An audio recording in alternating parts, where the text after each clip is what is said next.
So mga guys, magluluto tayo ngayon ng saibon na adobong ginataan mga guys. Yan. Iksa muna natin yung ating sibuyas. Mix natin ang ating luya. Malawag mga guys. Tapos sili. Yun.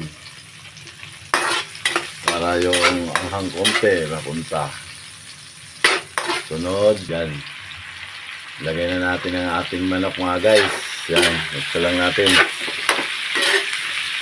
Uksa lang. Hanggang kulay brown. Lagyan natin ng patis mga guys. Yan. Konting patis mga guys. Konting patis. Patis konti lang ha. Konting-konti lang. Yan. Ayan ang yung kulay mga guys. Binisa natin sa patis mga guys. Saka natin mamaya lalagyan yan pagka medyo lumambot na konti.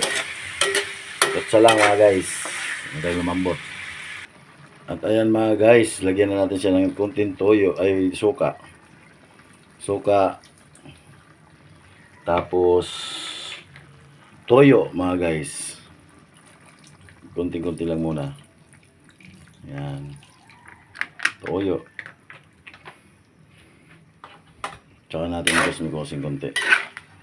Mamaya na natin ilagay ang gata mga guys. Yan. Ayan mga guys, pag ganyan na ang kulay mga guys, lagay nyo na yung gata.